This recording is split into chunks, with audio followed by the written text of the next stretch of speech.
Thank you, Madam Chair.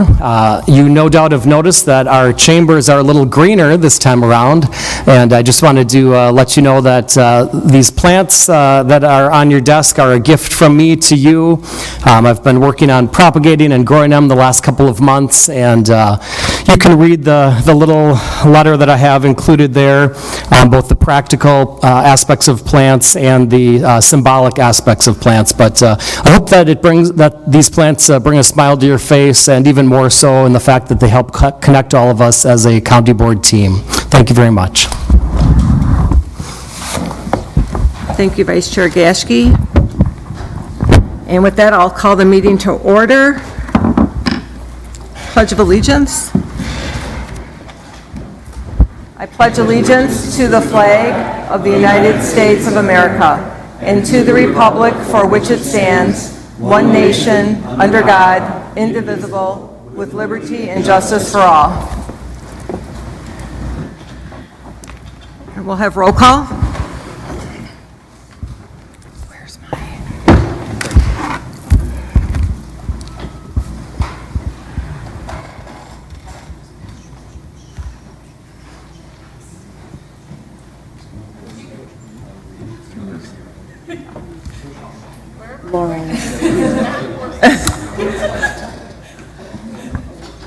Oh, it's not up yet. No, she's getting it. Yeah. Okay. But Guida's not here, so.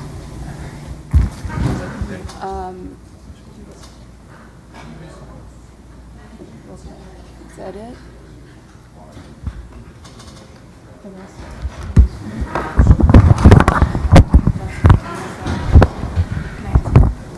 19 supervisors present. Supervisors Brown, Morrissey, Nudo, and Thomas are excused. Thank you. Moving on to the presentation of Kemper Center and Anderson Arts Center utilization and business plan by Keene Independent Research, LLC.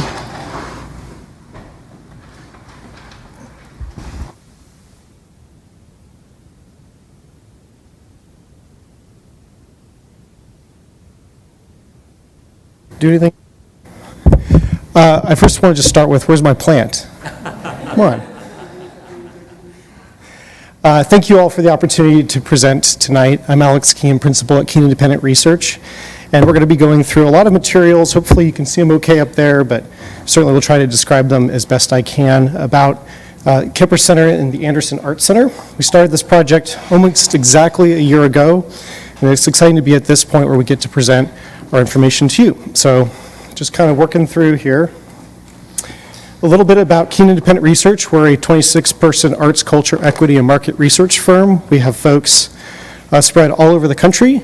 I'm out of Phoenix, Arizona, so I flew in a little bit earlier today, but we do have a direct flight to Milwaukee, which was very cool. And we do a ton of work in different types of cultural spaces, so that's where a lot of my practice area lives. And each one of those cultural spaces is really unique, of which Kemper Center and Anderson Arts Center are very unique. And my background is actually in venue management, so I ran venues, so I have kind of a strong understanding of how the whole venue management machine works. And while Kemper is many things, it is a venue, and so that was something I think was very applicable for this process. Many of our team members have experience in working in government and arts and culture, working in historic venues, dealing in live event management here. Sometimes you have unexpected things happen. We are partnered with Theater Projects, a national consulting firm that does more of kind of the more design components of event spaces, but they actually focus on some of the marketing components of Kemper Center, Inc. So we won't touch a lot on their materials today, but it's in the report. A quick project overview. This was the scope that we were hired to conduct, and with every project, there's a little bit of meandering along the way, but I think we've achieved our goals here. We've explored multi-purpose use for Kemper Center. We've looked at increasing awareness in tourism events, special activities, and utilization. We've looked at policies, including prioritization, funding estimates, and implementation targets. We've looked at sort of the public-private partnership model, thinking about what's going to be the best model for the future to enhance the utilization of this campus. And we've looked at adaptive reuse opportunities to kind of greater use the facility and maximize that utilization. Ultimately, we're leading towards a key deadline of Kemper Center Inc. Contract renewal negotiations. This has been a contract that's been in place for many, many years. It's coming up for renewal in the next few years. I just want to pause here. Like I said, this work takes me across the country. This is not a unique problem for Kenosha County. There are many historic buildings that are struggling. There's many historic properties that are kind of lacking the maximum utilization, and they're all expensive to maintain. They're all expensive to upgrade. They're kind of all expensive to figure out what's their next phase of life. And so while it may seem that this is something that's unique to this county, I'll just tell you, I see it in a lot of different places, and that's where a lot of our work takes us. So I just want to kind of start there and say we have, in our perspective here, we are not coming at this and just saying, the history doesn't matter, or all of the blood, sweat, and tears that's gone into Kemper Center is not important. It's incredibly important. It's what's gotten it here.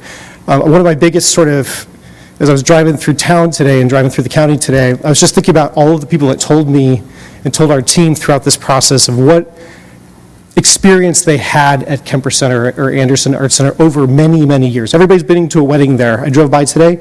They're having a funeral there. So it's your entire life cycle, right, could happen in Kemper Center in one of their event spaces. Anderson Art Center, the opportunity to get to interact with arts and culture. It's an amazing campus, but there's always opportunity for improvement, and there's always opportunity for change. So we're going to start with our market analysis. We looked at the entire kind of market area, and we broke it into drive times. So we like to do what's called a concentric ring analysis, and you start and say, what's your primary market? That's a 15-minute drive time for us. That's what we identified as sort of that.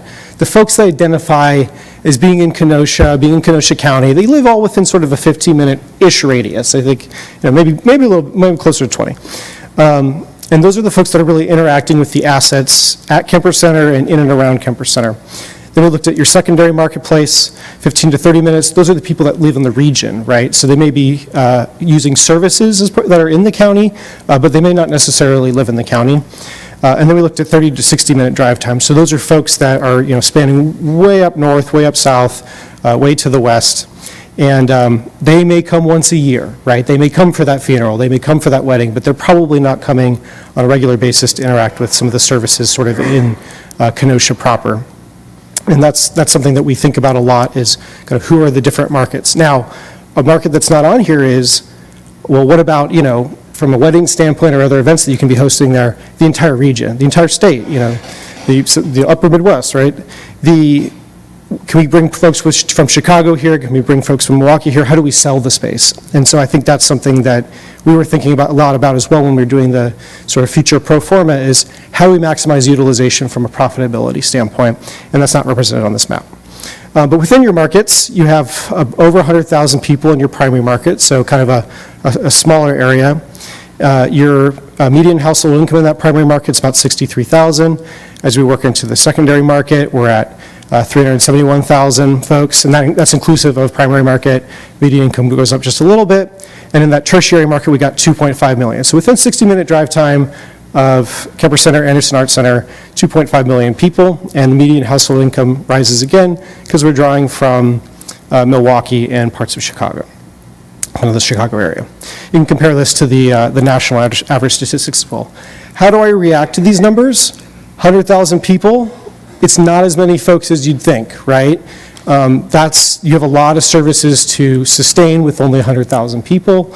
That's a challenge for any community, and we work in a lot of communities that have 100,000 people. You can generally support some significant capital assets, particularly if you have tourism, but you're not necessarily going to support anything and everything that kind of comes through your doors, right? We did an inventory of kind of competitive venues. We were looking for venues that are doing weddings or doing other, sort of public gatherings.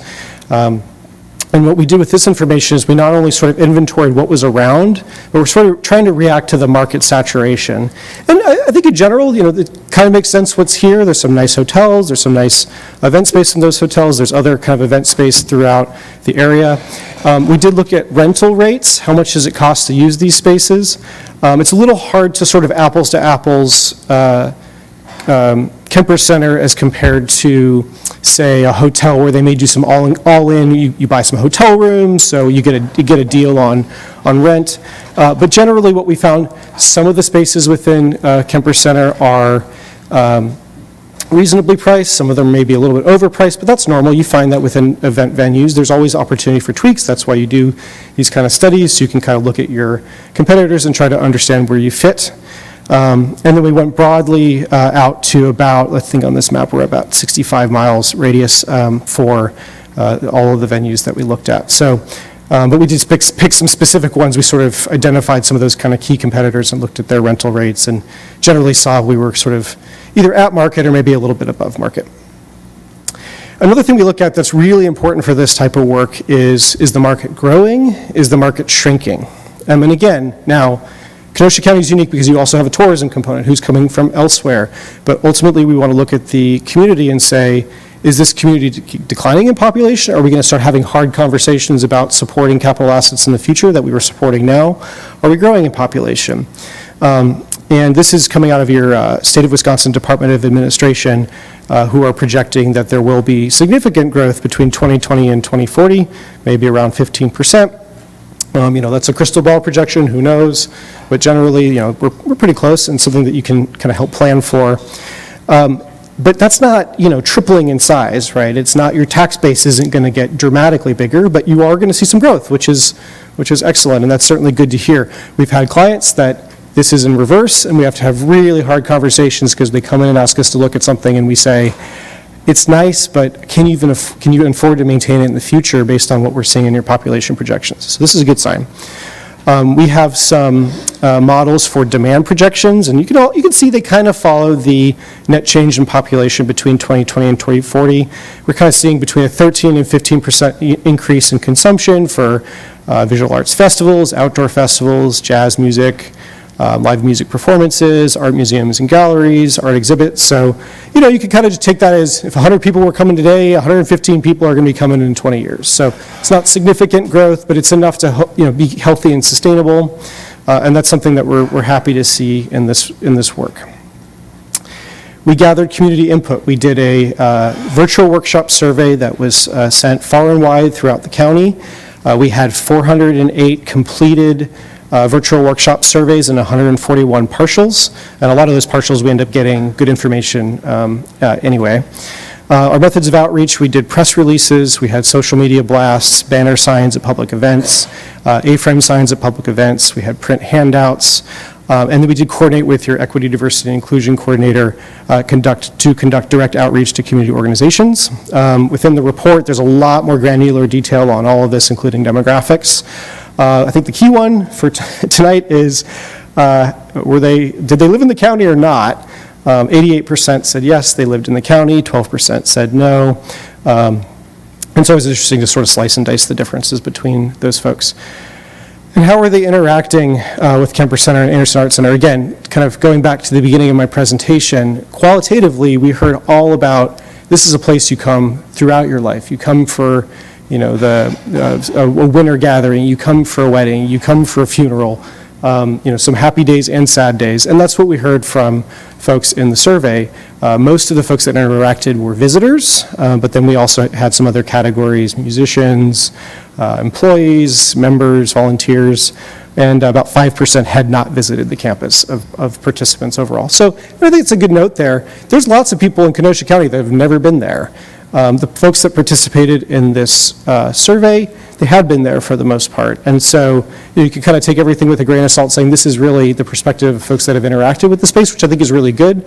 But, we might be missing some information on what do folks think that haven't been there. So, kind of worthy follow-up in the future. And what folks told us was, we asked them kind of on a rating scale from 1 to 5, overall experience at Kemper Center. And for the most part, people were kind of given between a 3 and a 5 for overall experience. We asked them the same question for overall experience at Anderson Arts Center. It's between a 3 and a 5. I look at a lot of these, I see these in a lot of different communities. I think this is kind of a pause is good news. It's nice to see that a lot of folks are rating the experience highly. However, that's a lot of 3s too. So there's some folks that may kind of feel, kind of in the middle, which 29-30% of your customer base saying 3. It's a little bit of concern. And then we asked about visitation. How many times have you come? And about 10% said more than 4 times per month. 6% about 2 to 3 times per month. 7% once per month. 40%, and this makes sense, right, because of how you'd interact with the space, a few times per year. 30% said less often than once a year, and then 7% said have never visited the campus. And then we asked folks, and this was sort of qualitative, we asked them to answer questions and just sort of write open-ended responses. What do? They come for those holiday and special events we were talking about. The grounds are celebrated, the outdoor space is celebrated, the beautiful green space is celebrated, the gardens are celebrated. And that's something that people were adamant about. No matter what the future of Kemper Center is, the grounds are really, really important. They'd been to private events, they'd visited exhibits. I love this quote, "What don't I do? We take classes there, attend the farmer's market, jog by the lake, attend jazz at the park. It is part of our daily life." That's awesome. We asked some more questions about what would you like to be there. So what would kind of get you there more often? 78% of folks said more events and activities. 55% said better marketing, and we've given lots of feedback in the report about marketing. Improving hours of operation, that was about 20%. Parking comes up in every project, so 12% said more parking, and then some other nuances there. More accommodations for people with disabilities, more public transit. Some quotes out of the survey once again. It's got to be more than just events, foster community. Public restrooms when there aren't events would be a game changer, all caps there. Some kind of points about the architecture and the school history.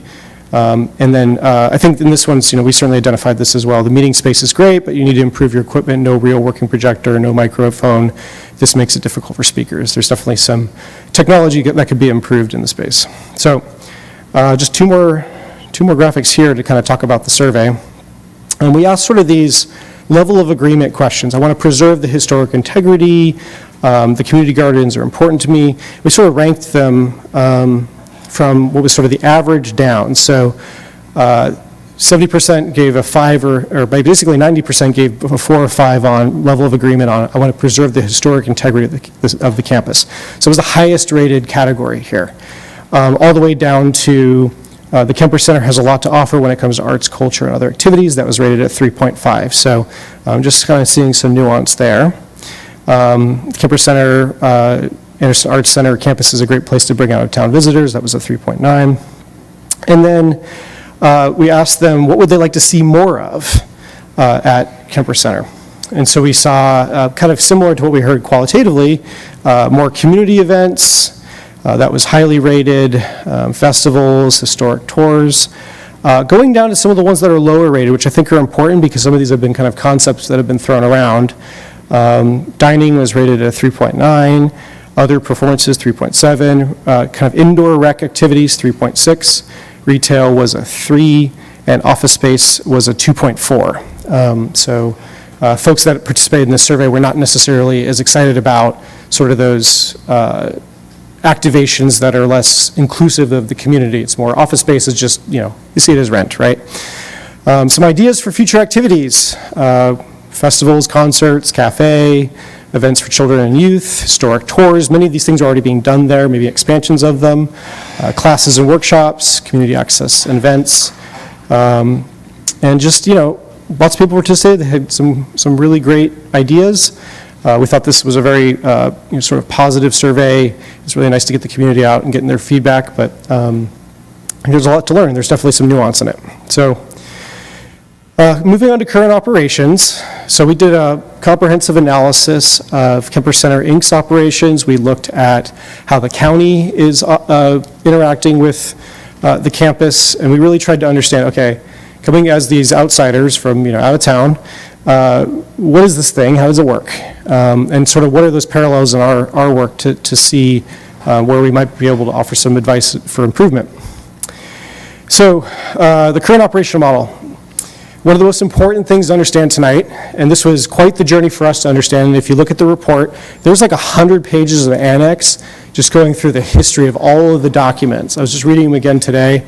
It's kind of incredible, actually, to just see a history that's documented over 50 years of legalese, right? It starts in, I think the earliest documents, like late 60s, early 70s. Kemper Center has an improved use, right? When the former owners, which was the school, right, gave the property kind of in partnership, they gave the property in partnership between the kind of 501c3, the Kemper Center Inc. of the time, and the county. And it was, you're going to take this on, you're going to operate this. And there was real stipulations on sort of, at that time, what it could be used for. In addition to that, you have your statewide I'm forgetting the acronym, but your statewide public land folks, DNA, what is it? What's my acronym?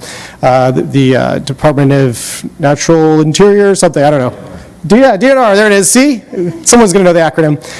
They have quite a bit of stipulations in there as well. That's all contractual language. It says, here's what you can do with this, here's what you can't do with this. For example, DNR are incredibly adamant that outdoor spaces have to remain public access, right? So we went down that rabbit hole a little bit with, can we do a pop-up beer garden? And they said, you could, but you must allow people to walk through that public space, right? It can't be sort of a closed-off space. It's really complicated. I think there's even some sort of federal components to it, kind of above my pay grade. Talk to your lawyers. But ultimately, there is incredibly strict use for how this space can be developed and managed long-term. You also have a historic property. There's lots of stipulations there. These are complicated, right? And so I kind of, one myth when we kind of came into this project was, well, we can just sell it. Probably not, without a lot of, I don't know, legal hoops to jump through that I would not even know where to start. I think we were on lots of calls back then. So as far as we can do something significantly different with it, well, we got to really look at what was agreed to many, many years ago. We're built on the foundation of agreements that are, predate many of us. So just starting there, there's lots of legalese that's governing how the campus can be operated and who can own it. And for many, many years, Kemper Center Inc. has been asked to operate Kemper Center and the Anderson Arts Center. They've kind of focused their operations on, well, particularly from a revenue standpoint, while they do many things, some of it's historic preservation, some of it is, running the Durkee Mansion, all the amazing, festivals and events. From a revenue standpoint, Kemper Center Inc. is living off of the event rental income, long-term rental income, that's kind of that office space, the tickets, admissions, and donations, and subsidy. So, and there's significant subsidy coming from the county. Some of it's in sort of utility subsidy and some other kind of things that have been deferred over the years. And then there's also quite a bit of capital improvements coming from the county, which you can see documented in history. For example, the conference space in there was a capital raise, and the county was asked to participate in order to increase the value of the conference space. Kemper Center Inc. runs the outdoor programming, the county supports it, and we kind of took a deep dive into materials that Kemper Center Inc. gave us. And one of the things we were looking at, and this is that outside perspective, we're venue operators, we want to maximize utilization. Maximize utilization means two things to me. It means revenue, and it also means lots of people are coming through our doors, so we're maintaining relevancy, especially something that has a taxpayer funded kind of model for it. It's really, really important that people can get in, right? And so what we saw, and obviously there's also some challenges you can see, particularly in 2021, was COVID having an effect on some of these spaces, but you can kind of see utilization by space there. My reaction to this is it's low. There's probably things that are undocumented. There's probably reasons why. Also, I just want to point out, Kemper Center Inc., they do a good job with a very small team. You can only maximize utilization so much when you only have a few people on staff. It's very, very difficult, especially when you're kind of a volunteer-driven organization. But if I'm looking at this utilization, I have concerns about, are we maximizing that utilization so that we can maximize our income? And so what we see in the financial picture of Kemper Center Inc., and this is coming from their 501c3 kind of required 990 tax documents, which you might have run into in the past. They're a small organization. We're seeing sort of total revenue in the 300 to low 400s, total expenses kind of in the same numbers. Not unusual for nonprofits to have no profit. It's literally in the name, right? So that's not something that's particularly surprising, but part of this is also some of the subsidy that's coming in from the county. And then we look at earned to contributed income ratio. So earned income is money you make, so rentals, ticket sales. Contributed revenue is donor dollars, the county subsidy. And it's really variable, and the pandemic, again, kind of made things weird. But you see like 2020 in the middle there, it's about 50-50 earned to contributed. 2019, 91.9. 2021, 85.15, and then 2022 was kind of back to 42.58. So generally, when we're looking at these, you see a more stable earned to contributed income ratio. This is a little meandering, but it's also a small organization, so a small change in earned revenue can have, or contributed income, can have a big impact on the overall ratio. So I don't really have like kind of a perspective there other than if I'm running this organization and every year I have to go make money, I really want to seek I want to know where it's coming from, and I want some stability. And this would just make me nervous as an operator, and so I certainly credit them for kind of carrying on. And so where this is all led, this is all kind of the background information, but ultimately our job was give you all options for the future of the Kemper Center campus. And what we did was we did a SWOT analysis. We started with the strengths of the campus. So the location is a strength. I mean, who doesn't love access to the lake there? It's incredible. Again, I was there today. Even with the crazy weather today, it was gorgeous. I was especially coming from Arizona where, we have to like drive many miles to get to water. It's just, that's just such an asset there. And the placement of the building, it's beautiful. It's, historic. It has such a great aesthetic from the kind of exterior standpoint. And like I said earlier, it's got a strong community connection. Everybody has been there. Everybody has been to an event there. You can't buy that connection. That's really, really important. And the Anderson Art Center is a strength. It's a really nice space. When we got to tour it, the art was hung really well. There's great enthusiasm for what's being done there. Awesome gift shop. Just a very, very, very cool building. And just emphasizing again the outdoor amenities being this really, really important part of how people kind of see the brand of Kemper Center. Looking at some weaknesses. Location as a weakness. Hey, we had it as a strength, but oftentimes if you've done a SWOT analysis, you'll see things on multiple categories. You have some challenges in that your location is right next to some pretty fancy properties. So if you change activation, you don't want to make your neighbors mad. Also, I mean, if we could just move it, if we could pick it up and move it, I'd love to move it like a half mile closer to downtown so it was just right in the thick of things, right? It's kind of out on its own. I was driving there today. You drive by, the gate's open, the gate's kind of a little rickety. It's just, it doesn't really, from an exterior standpoint, you don't really know what it is, right? And that's something that that's a challenge. It's certainly, because it has many different purposes and uses, it's not just a wedding venue out in the middle of nowhere. We want it activated every day. There's some challenges with the location. There's some real strengths and weaknesses. Accessibility is a weakness. It's many iterations of building. It's had many different facelifts over the years. And so just getting through the space, particularly if you're in a wheelchair or need other kind of mobility assistance, could be very challenging. And that's something that's very, very common in historic spaces. Hours of operation. So again, volunteer-driven organization. We saw that in the survey results. It's really hard to keep these spaces open enough to maintain relevancy. We have lots of feedback to give on marketing, but generally, Kemper Center Inc., the presence can be worked on. We know that when we were here now months and months ago, there was already some active measures to improve marketing, but there's always more you can be doing.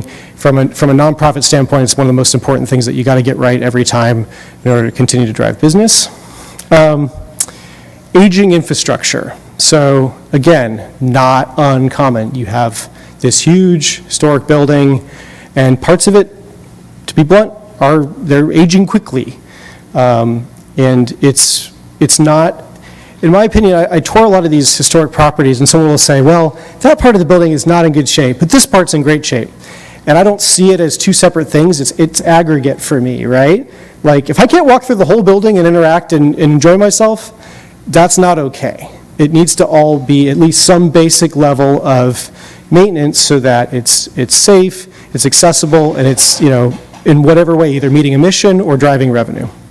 And there's definitely some places that are in serious disrepair, and you're going to continue to have probably strong debates on what capital you need to spend on many things.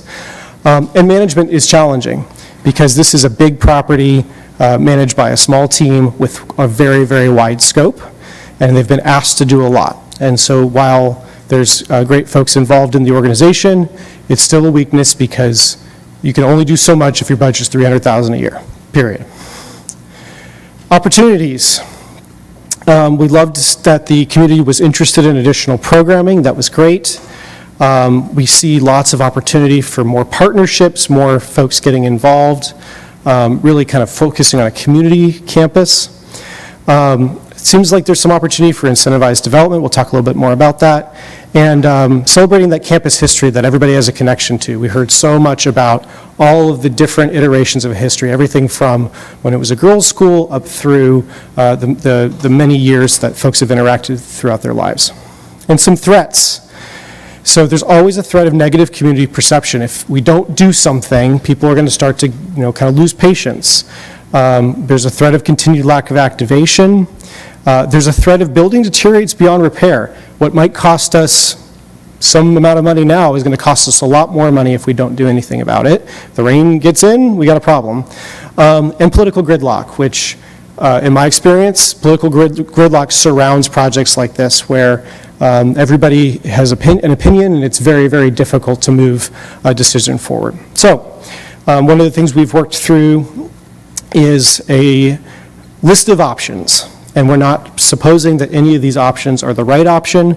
We certainly are going to contemplate one in particular. But you have options as supervisors when you kind of decide the future of Kemper Center and Anderson Arts Center. Your first choice is do nothing. Leave it with Kemper Center Inc. And keep entrusting it in their hands. That's absolutely an option. Maybe there's some kind of minor band-aids that we can take care of to improve the space. The county can take it over. The county can come in and say, this is, we own it, we gotta own the opportunities and the threats, and we'll kind of go through and contemplate that a little bit more. We heard a lot about, well, let's just put it out to RFP and see what developer wants to come in and rebuild it. You can do that, and you can kind of do that no matter what, right? That could be a choice. Your last option that we came up with was you can mothball it. And this has been a recommendation on other projects that we've done where some things get so in disrepair where it's just so expensive to repair it.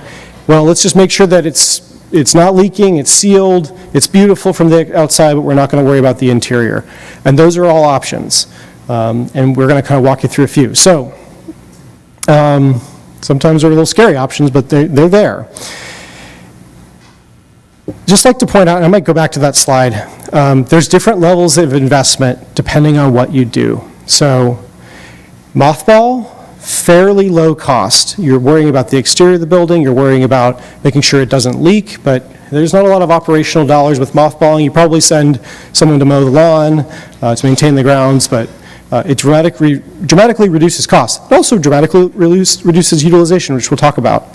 Kemper Center Inc., they are a known quantity. It's likely that less investment would be needed there. especially at the beginning, county operated. You might have to hire people, you might have to sort of increase your capacity. And then RFP. The RFP one I put as high investment because a developer, and I have tell my clients this all the time, developers are great, they serve a purpose, but they're not your friends, they're there to make money. They're going to be asking for incentives, right? They're going to be asking for you to do things for them to make this profitable. This could cost them millions and millions of dollars to do a full renovation. And so it's something that you need to be very aware of. As far as utilization, mothballing, basically none, right, except for the grounds. Kemper Center, we've seen what they're able to do. They're able to utilize it, but it's not at its fullest potential. RFP, we kind of don't know. It depends on who would come in. And then county operated, you all can invest in it and increase utilization for your taxpayers. So if you take over, what are the scenarios?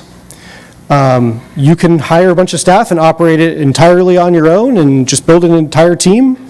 Or you can engage multiple vendors and partners to help activate it. And so what does that mean?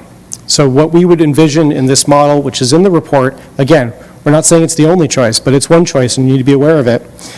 The county rules would be as such. You'd be in charge of vendor acquisition and management. You'd say, we're going to go hire an event management company to run the wedding program, do the catering. We're going to hire, another company to maybe do some of our community activations.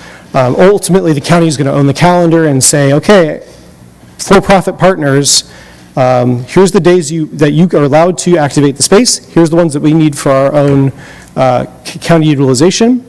You'd be doing the building maintenance, something that you're doing a lot of already, and they'd be working on those accessibility improvements.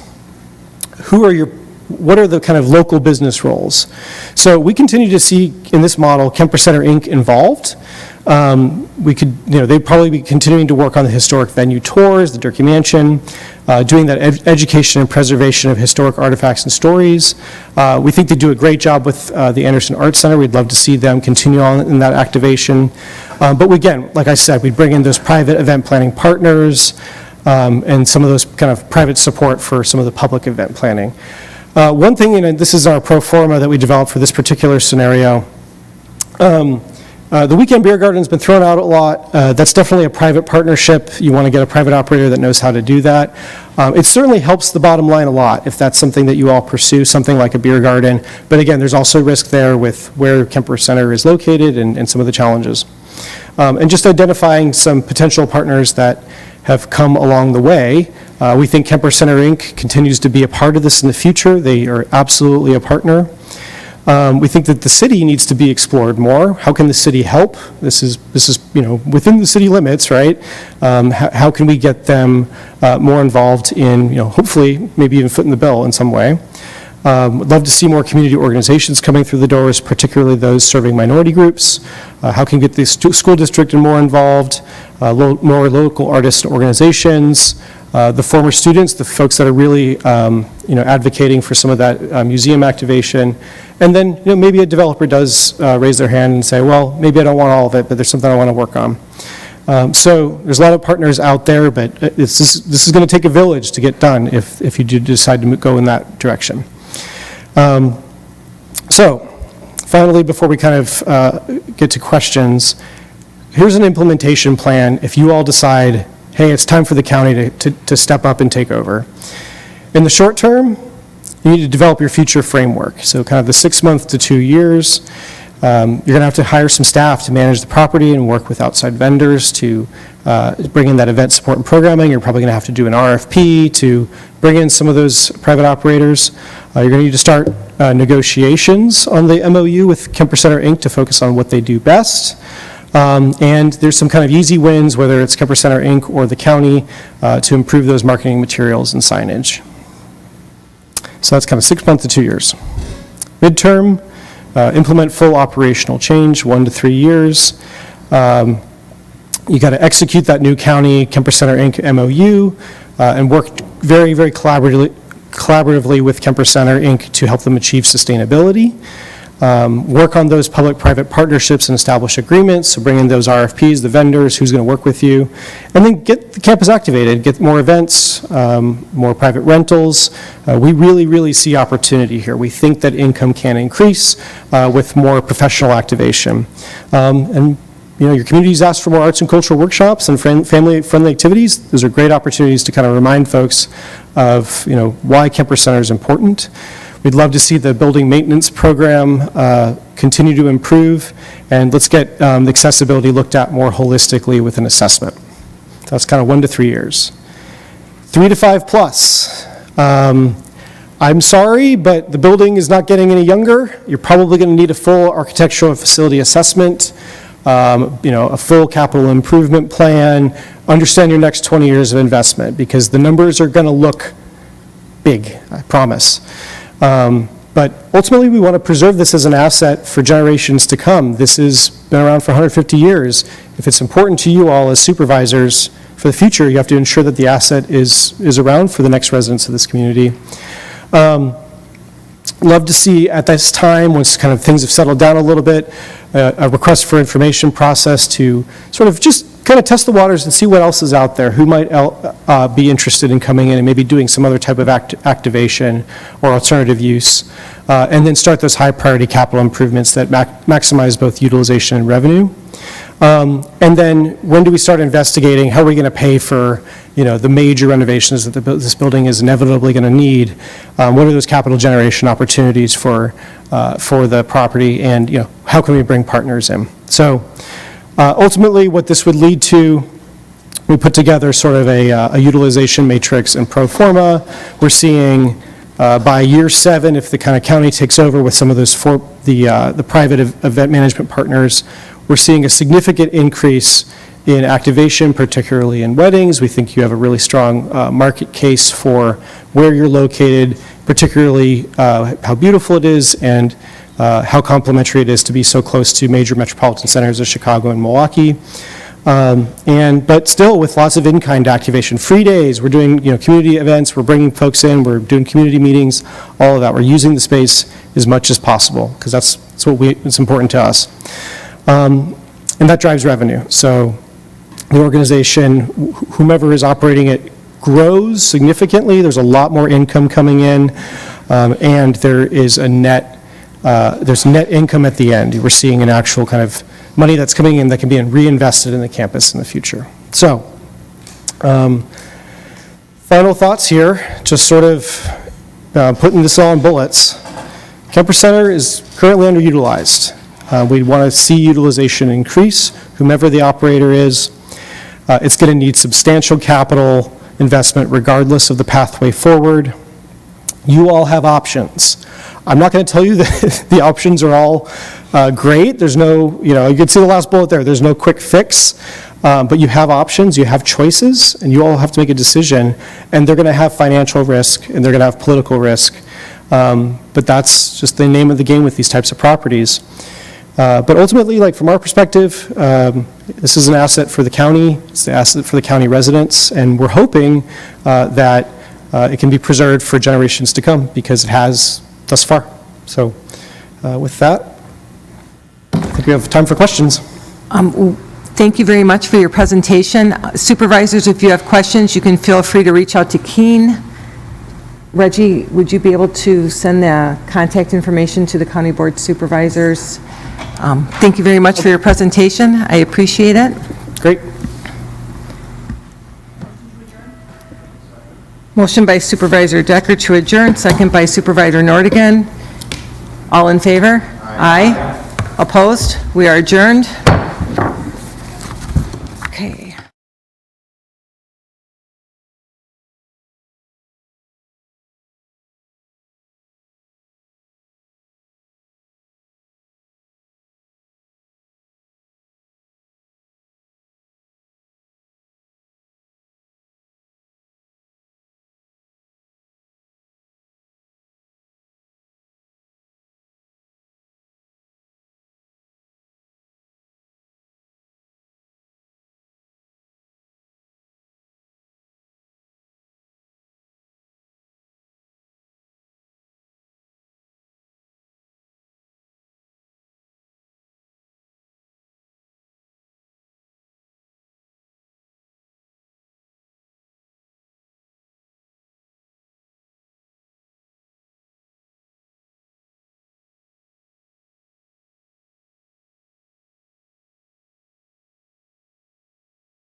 with liberty and justice for all. We'll have a roll call of supervisors.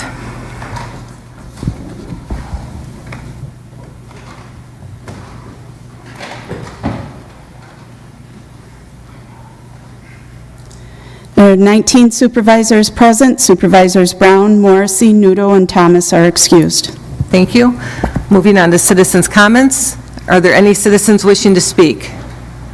Any citizens wishing to speak? Any citizens wishing to speak? Hearing none, citizens' comments are closed. Announcements of the chairman, I have none. Supervisor reports. Supervisor Grady? Thank you, Madam Chair. Just wanted to alert the supervisors here in the room that the Public Works Committee, which I am now chairman of, will have its first meeting this, or I should say Monday, the 20th, which would be the Monday coming up relatively soon. It'll be at 6:30 p.m. at the Kenosha County Center, and certainly all the supervisors on the committee will be there. But I'm really encouraging the county board in general, if you've not had experience with Public Works Committee, with KCC, which is Kenosha County Center, Highway 50 and 45, please make an effort to attend either at this meeting or the subsequent meeting. So just, again, not to belabor the point, but if you look at KCC, which is out there at Highway 50 and 45, it includes planning and development, so all the zoning things that go before the county has to go through that office. Has a county clerk branch, not the main one, but it has a branch. Has a sheriff's branch out there. Is home to the highway department. University of Wisconsin Extension. It has meeting rooms, which are 2 small rooms, and that's where we meet.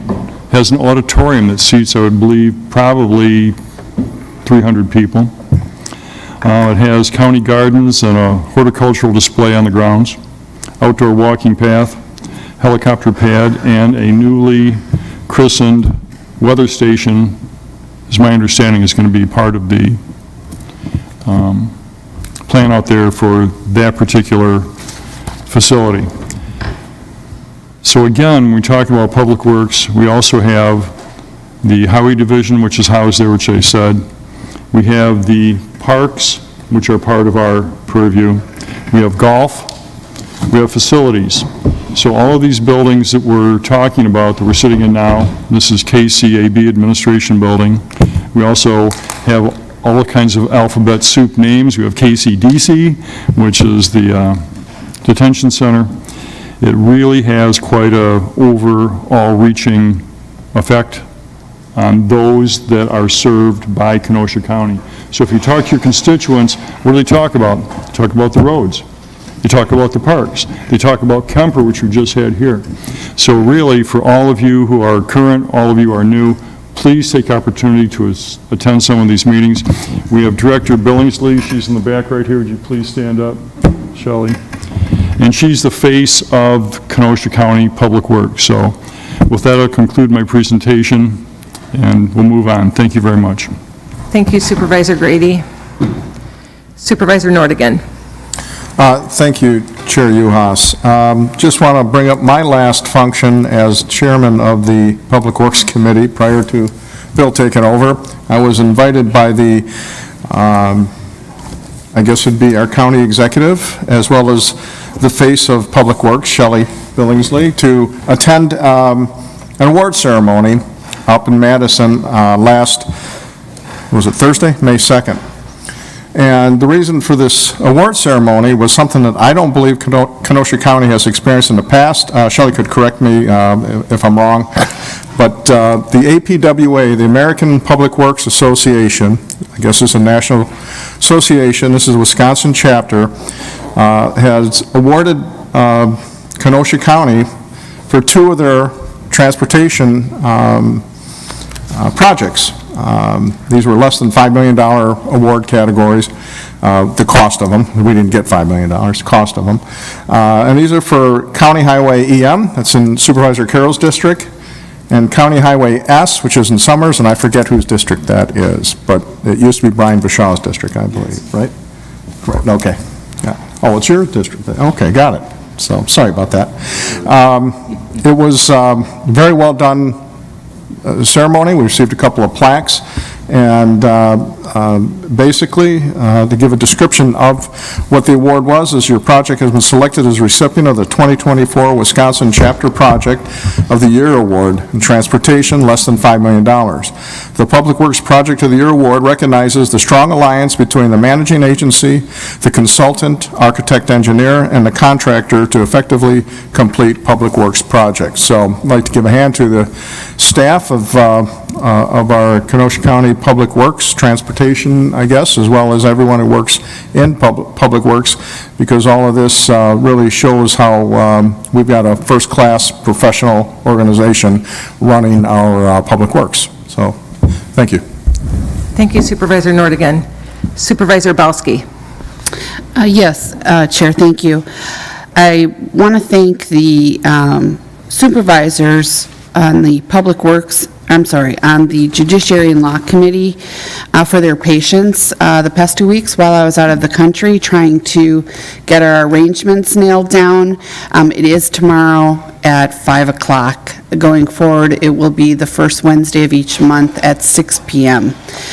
Special thanks to Reggie and to Vice Chair Franco for the coordination. Again, my apologies and thank you very much for your patience in getting this scheduled. Thank you, Supervisor Bowski. Supervisor Decker.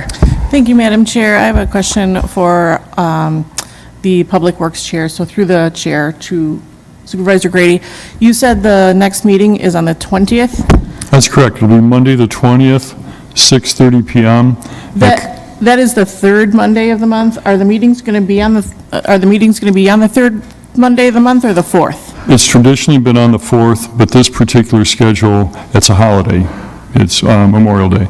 So in lieu of not going too far into June, we plan to have it on the third Monday, this being an exception. Wait, you plan on having it on the fourth Monday except for this month? That is correct. Okay, thank you very much. Sure. Thank you, Supervisor Decker. Thank you, Supervisor Grady, for the clarification. Any other comments? Reports? Hearing none. Supervisor reports are closed. County Board Chairman appointments. 1, Vice Chair Daniel Gashke to serve on the Joint Services Board. Refer to Judiciary and Law Enforcement Committee. 2, Chairman Monica M. Uhas to serve on the Joint Services Board. Refer to Judiciary and Law Enforcement Committee. County Executive Appointments. 2, Roger Johnson to serve on the Traffic Safety Commission. Refer to Public Works and Facilities Committee. 3, Pamela DeVeist to serve on the Commission on Aging and Disability Services. Refer to Human Services Committee. New business. Sorry. Ordinance first reading to required. Ordinance 1 from the Planning, Development, and Extension Education Committee, an ordinance for temporary moratorium on the consideration and/or issuance of zoning permits, building permits, conditional use permits, and zoning approvals for battery energy storage systems pending enactment of zoning ordinance to address these systems and protect the public health, safety, and welfare of Kenosha County residents. Communications. 9, communication from Supervisor Gentz, a resolution to repeal 2022 Policy Resolution 2 and adopt a policy regarding Kenosha County division heads. Refer to Finance and Administration Committee. 10, communication from Judiciary and Law Enforcement Committee, a resolution to approve the Wisconsin Department of Justice Drug Trafficking Grant. Refer to Judiciary and Law Enforcement and Finance Administration Committees. 11, communication from the Public Works Facilities Committee, a resolution for We Energy's permanent distribution easements. Refer to Public Works, Facilities, and Finance Administration Committees. 12, communication from Public Works and Facilities Committee, a resolution for professional services between Kenosha County and the Village of Salem Lakes. Refer to Planning, Development, and Extension Education Committee. 13, communication from Public Works and Facilities Committee, a resolution for Master Bike Share Program Agreement between Kenosha County and Tandem Mobility. Refer to Public Works, Facilities, and Finance Administration Committees. 14, communication from Joseph Cardamone, an ordinance to amend Municipal Code of Kenosha County, Chapter 2, Rules of the County Board. Refer to Legislative and Executive Committees. 15, communication from Joseph Cardamone, an ordinance to amend Municipal Code of the Kenosha County, Chapters 19 and 20, for Kenosha County Ethics Policy. Refer to Legislative and Executive Committees. Claims, 1, Darrell Jenkins, personal injury. Refer to Corporation Council. 2, Mark Bratz, property injury. Refer to Corporation Council. The approval of the April 16th, 2024 annual and organizational meetings by Supervisor Belsky. Supervisor Belsky.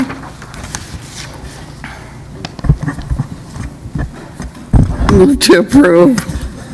I'm sorry. Motion by Supervisor Belsky, second by Supervisor Gens. All in favor? Aye. Opposed? Motion carries. The approval of the April 23rd, 2024 minutes by Supervisor Brookhouse. Supervisor Brookhouse? I'm sorry. For the approval of the April 23rd, 2024 minutes by Supervisor Brookhouse. Okay. Moved. I move to approve. There you go. Motion by Supervisor Brookhouse, second by Supervisor Gens. All in favor? Aye. Opposed? Motion carries. Motion by Supervisor Decker, second by Supervisor Stocker. All in favor? Aye. We are adjourned.